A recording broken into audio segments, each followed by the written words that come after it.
Welcome back to Animal Crossing New Horizons. I'm dear darling, and shall we see what's going on our lovely island of Fawnhallow today?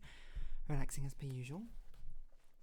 I'm recording now because I'm actually going to go see another movie.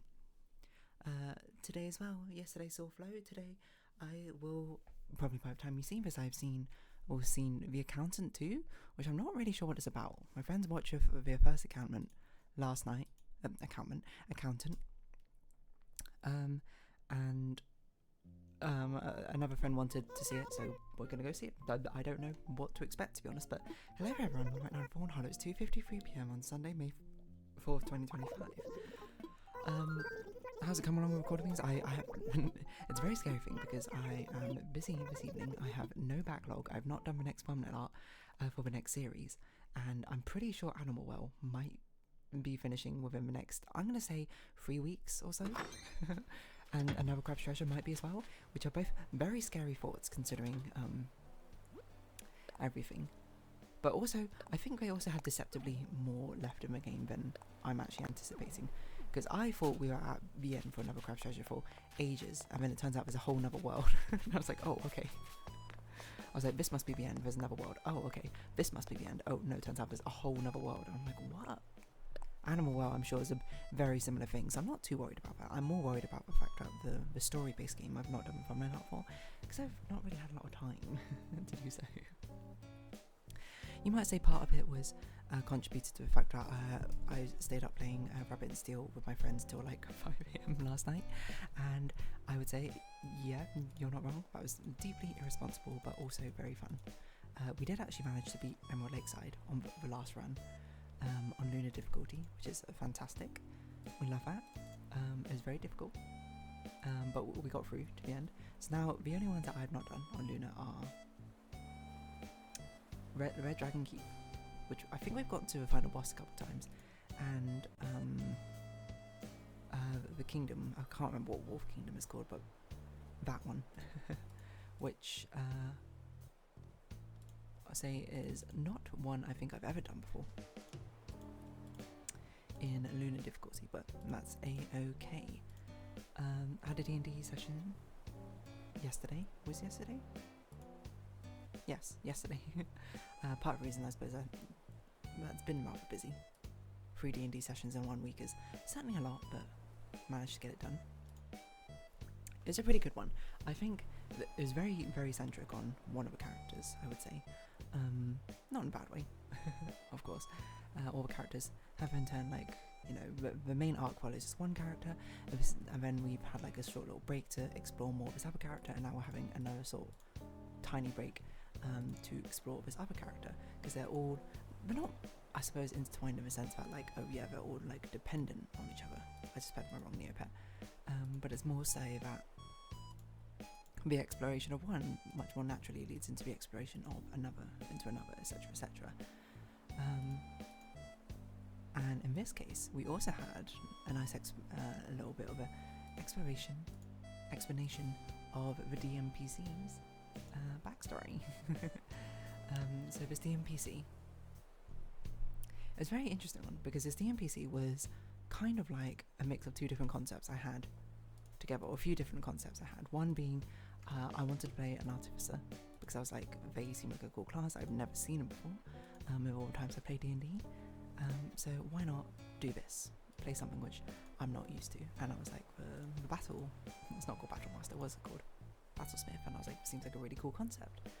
And then it was this concept of like, oh, what if it was like a really tiny character who had a battlesmith, which they could also essentially use as like a mech in a way, not exactly like a mech, but along that sort of lines. And then that sort of like spawned the idea of like, oh, Kobold plus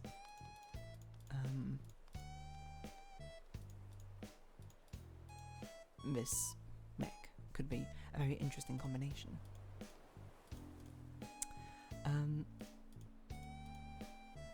Yeah, so the character is a kobold and has a duplicate.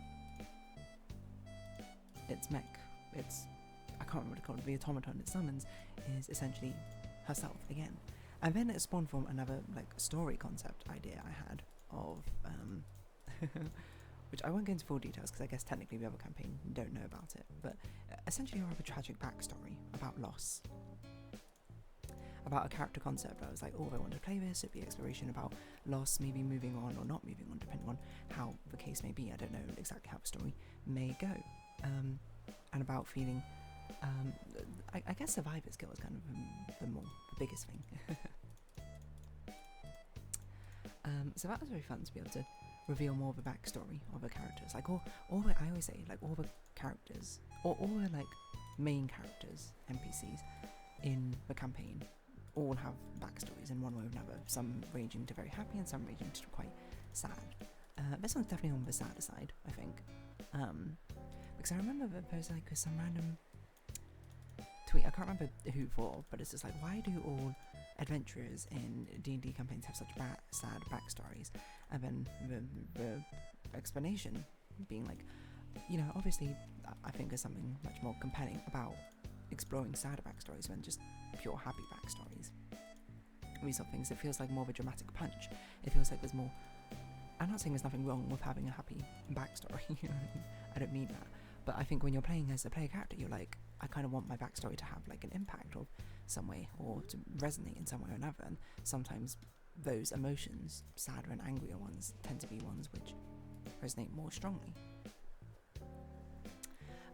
Or, you know, I'm sure it's very common as well for a lot of people to want to explore some of their own feelings on a subject matter within the realms of a character. And be like, what do I think about this? Like, if a character faced this sort of situation, whether it be similar or not similar to a situation that you face in real life, I feel like it's a very natural thing to want to do. Now, of course, I'm not here to say that D&D is a replacement for therapy, and I don't think anyone is trying to imply that.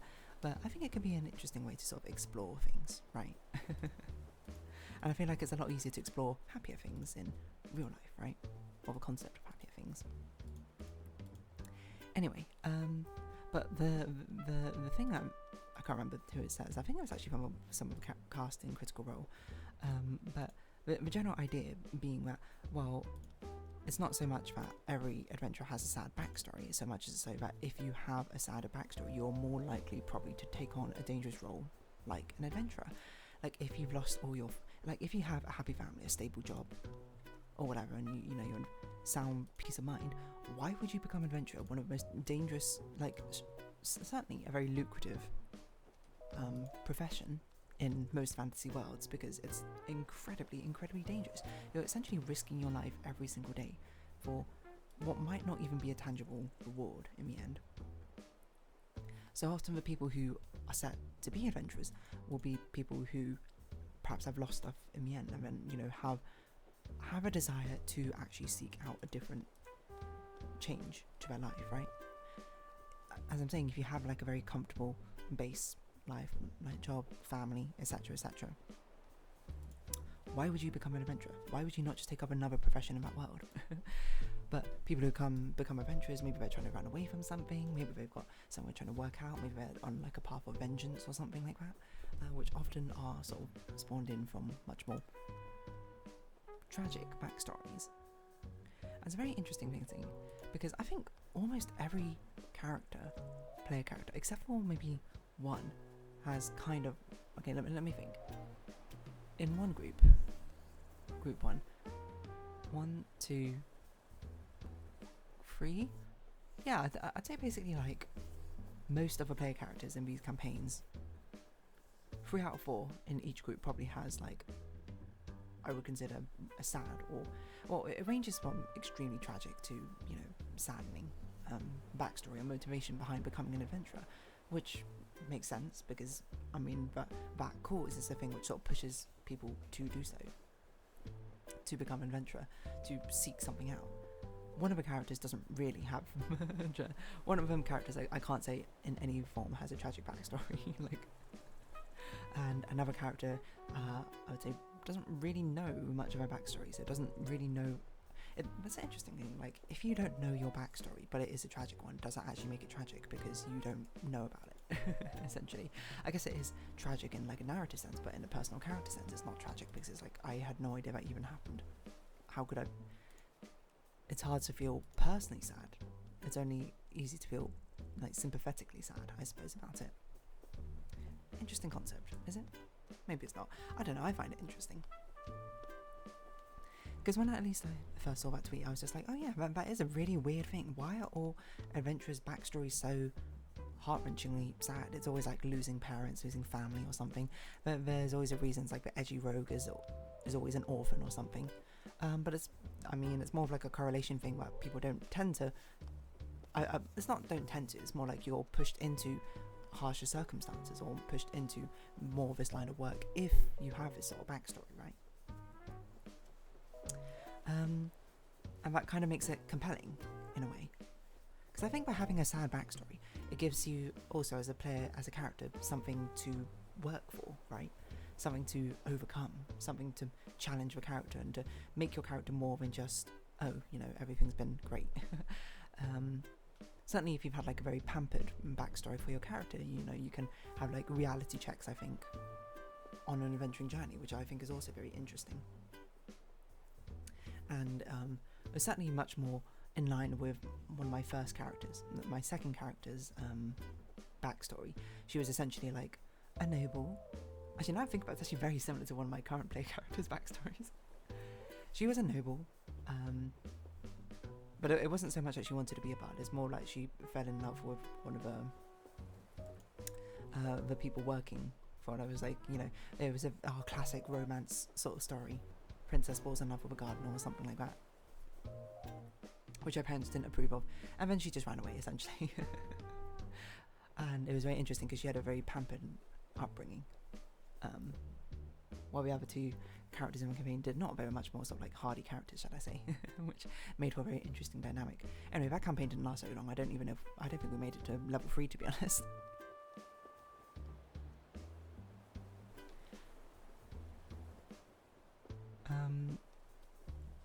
But yeah, tragic backstories can give you something to work towards and give you something to motivate you, in a sense, which I think is why they end up being so popular. And I don't mean that in a bad way or anything. I think it is great to have some sort of motivation or anything which will give you that investment into your backstory. And plus, and I also like to say, there's a lot of fun I think in having just like a pretty normal backstory as well, like nothing tragic. Like there are a few character concepts I have which are just like, oh yeah, this character doesn't have a tragic backstory, they just want adventure for the fellow adventure, or they're just like, oh, you know, they're a little bit unsure, and certainly they have doubts and insecurities, but to put it as it, I wouldn't go as far to say it's a tragic backstory. Yeah, I don't know. There's something very compelling about a tragic backstory. I mean, you know me, I tend to love tragedies as a genre, which is, I'm sure it sounds weird to say,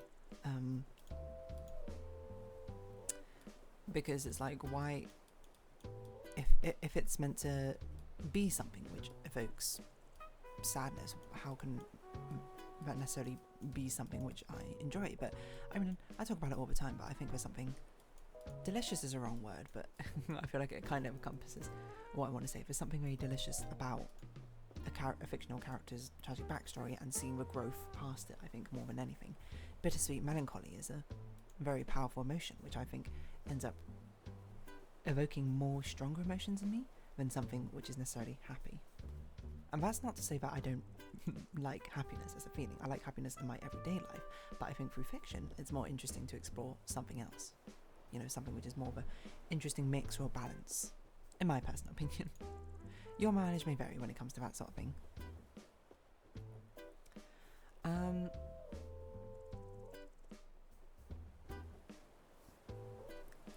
Yeah, what else to say about it?